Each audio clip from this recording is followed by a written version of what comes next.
Hello प्यारे बच्चों, कैसे हैं आप सब लोग। आई होप आप लोग बिल्कुल ठीक होंगे और मैं भी बिल्कुल ठीक हूँ। मैं हूँ आपकी हिंदी व्याकरण की टीचर। और बच्चों, आज हम पढ़ना क्या शुरू करेंगे? व्याकरण पढ़ना शुरू करेंगे। तो सभी बच्चे अपनी किताबें निकाल लीजिए। Very good.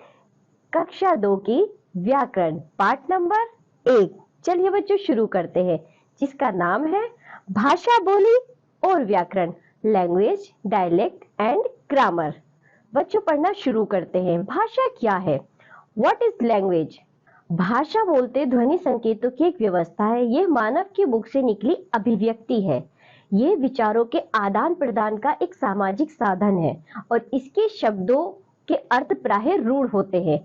भाषा विचारों के आदान प्रदान का एक समर्थ साधन है, जिसके माध्यम से मनुष्य अपने विचारों को दूसरों के सामने प्रकट करता है और दूसरों के विचारों को समझता है। तो बच्चों, इसे पढ़ के हमें क्या समझ में आया? भाषा क्या है? भाषा अभिव्यक्ति का वह साधन है। अभिव्यक्ति क्या होती है? अभिव्यक्ति वह है जिससे हम अपने विचार, अपने मन की बात दूसरों तक पहुंचाते हैं और दूसरों के मन की बात, दूसरों के विचार हम समझते हैं। किसके माध्यम से समझते हैं? वह भाषा के माध्यम से समझते हैं। बच्चों, यहाँ एक चित्र दिया गया है, इसे देखिए और इसके साथ लेके हम वाक्य पढ़ते हैं और समझते हैं कि आपस में क्या बातचीत कर रहे हैं। हमें व्यायाम क्यों करना चाहिए? हमें स्वस्थ व निरोगी रहने के लिए व्यायाम करना चाहिए। तो बच्चों, ये बातचीत हमने कैसे समझी? ये हमने भाषा के माध्यम से समझी है। चलिए आगे देखते हैं। दूसरों के भावों को हम सुनकर या पढ़कर समझते हैं तथा बोलकर व लिखकर हम अपने विचारों को दूसरों के समक्ष प्रस्तुत करते हैं। इस प्रकार विचारों को बोलकर और लिखकर प्रकट किया जाता है। विशेष भाषा भावों और विचारों की अभिव्यक्ति के लिए रूढ़ अर्थों में प्रयुक्त ध्वनि संकेतों की व्यवस्था है। बच्चों, इससे क्या समझ में आया? भाषा क्या है? भाषा ध्वनि संकेत, यानी कि जो हम बोलते हैं उसमें कुछ अर्थ प्रकट होते हैं। हम जो भी बात बोलते हैं यानी उससे कोई अर्थ निकलता है। अपनी जब बात को कहते हैं तो वो किसी अर्थ के लिए कहते हैं, मतलब कुछ लेना हो, कुछ समझाना हो, कुछ कहना हो, अर्थपूर्ण बात होती है। यदि हम कह रहे हैं ये मेज है तो इसका भी एक अर्थ है कि लेकिन ये जो मेज है, ये जो ध्वनि संकेत है, ये इन शब्दों के लिए रूढ़ हो गए हैं। यहाँ पर यही समझाने की कोशिश की गई है। चलिए आगे देखते हैं। प्रत्येक प्रदेश की अपनी एक भाषा होती है। हमारी राष्ट्रभाषा हिंदी है। विश्व में अनेक भाषाएं बोली जाती हैं, जैसे हिंदी, संस्कृत, अंग्रेजी, गुजराती, बंगला, पंजाबी, उर्दू, तेलुगु, मलयालम, कन्नड़, फ्रेंच, जर्मन, चीनी इत्यादि। चलिए बच्चों, अब पढ़ते हैं हम भाषा के प्रकार, काइंड्स ऑफ लैंग्वेज। भाषा दो प्रकार की होती है। कौन कौन सी? मौखिक भाषा, लिखित भाषा। बच्चों, इस चित्र को देखिए और हम इन दोनों की बातचीत समझते हैं। बातचीत को देखते हैं और समझते हैं क्या बात हो रही है। क्या तुम भी रोजाना सुबह घूमने जाते हो? हाँ बिल्कुल, मैं रोजाना घूमने जाता हूँ। विशेष मुंह से बोली गई भाषा को मौखिक भाषा कहते हैं। तो बच्चों, आपको समझ में आया मौखिक भाषा क्या होती है? मुंह से बोली जाने वाली भाषा को मौखिक भाषा कहते हैं। मौखिक भाषा, ओरल लैंग्वेज। चलिए आगे देखते हैं। आमने सामने बैठे व्यक्ति परस्पर बातें करते हैं, या जब कोई फेरी वाला गली मोहल्ले में आवाज लगाकर अपना सामान बेचता है तो ये भाषा का मौखिक रूप कहलाता है। लिखित भाषा, रिटन लैंग्वेज। जब व्यक्ति किसी दूर बैठे व्यक्ति को पत्र द्वारा या मोबाइल फोन से, व्हाट्सएप या कंप्यूटर द्वारा फेसबुक पर बात करता है या दूसरे के लिखे हुए को पढ़कर अपने विचार प्रकट करता है तो यह लिखित भाषा कहलाती है। विशेष लिखकर अथवा पढ़कर अपने विचार प्रकट करना भाषा का लिखित रूप कहलाता है। बच्चों, तो समझ में आया मौखिक भाषा क्या होती है और लिखित भाषा क्या होती है? मौखिक भाषा जो मुंह से बोलकर समझाई जाती है, लिखित भाषा जो हम पढ़ते हैं या लिखकर समझाते हैं। बच्चों, यहाँ चलो एक चित्र दिया गया है, इसे देखिए और इन दोनों की हम आपस की बातचीत देखते हैं। नित्यम, ये तुम्हारा प्रगति पत्र है और तुम विज्ञान में फेल हो।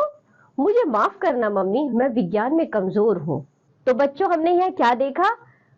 एक माँ बेटा है, ठीक है। तो माँ ने नित्यम का प्रगति पत्र देखा, यानी कि प्रगति पत्र क्या होता है बच्चों? जो प्रोग्रेस रिपोर्ट होती है, उसे देखा तो उसमें इसके साइंस के मार्क्स कम आए थे। कम क्या, वो फेल हो गया था। तो वो बोलती है कि नित्यम ये तुम्हारा प्रगति पत्र है और तुम विज्ञान में फेल हो। तो नित्यम क्या जवाब देता है? मुझे माफ करना मम्मी, मैं विज्ञान में कमजोर हूँ। उसने लिखे हुए को पढ़कर समझा कि नित्यम विज्ञान में फेल है। नित्यम ने बोलकर कहा हाँ मैं विज्ञान में कमजोर हूँ। चलिए आगे देखते। बोली, डायलेक्ट, व्यक्ति जिस क्षेत्र में रहता है उस क्षेत्र की एक बोली होती है। वहां रहने वाला व्यक्ति अपनी बात दूसरों को उसी बोली में बोलकर समझाता है।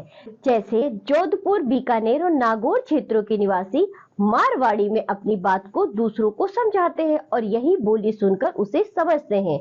शेखावटी, हाड़ौती, भोजपुरी, मेवाड़ी आदि सभी बोलियां हैं। तो बच्चों हमने क्या देखा? चलिए पहले विशेष पढ़ते हैं। भाषा का वह रूप जो एक निश्चित क्षेत्र में बोला जाता है वह बोली कहलाता है।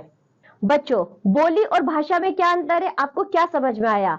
भाषा जो बड़े क्षेत्र में बोली जाती है वह भाषा कहलाती है। बोली जो बहुत सीमित क्षेत्र में बोली जाती है, जैसे हमारे गांव प्रदेश में जो भाषा इस्तेमाल होती है जिससे में हम बातचीत करते हैं वह बोली कहलाती है। जैसे भोजपुरी, मारवाड़ी, मेवाती, ये सब क्या है बच्चों? ये बोलियां हैं। और भाषा यानी हिंदी, अंग्रेजी, फ्रेंच, मलयालम, तेलुगु, ये सब भाषा होती है।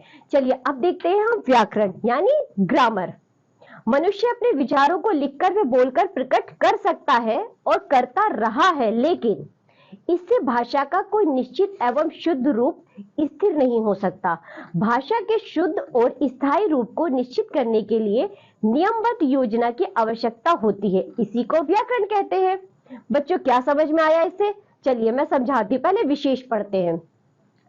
व्याकरण वह शास्त्र है जो हमें किसी भी भाषा को शुद्ध रूप से बोलने व लिखने के नियमों से अवगत कराता है।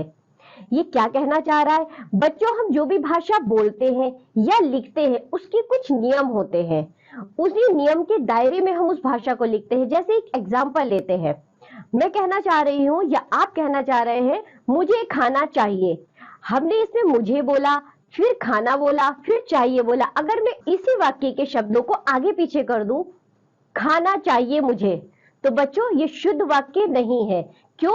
क्योंकि ये नियम के दायरे में नहीं आता। हिंदी में नियम क्या है? कर्ता, कर्म, क्रिया। अगर हम क्रिया या कर्म पहले रख दे, कर्ता बाद में रखें, तो ये व्याकरण के दायरे में नहीं आएगा। जैसे कि खाना चाहिए मुझे, धोना कपड़ा मुझे, तो ये कोई सिस्टमेटिक रूप नहीं है। इसी बच्चों व्याकरण की आवश्यकता हमें क्यों पड़ती है?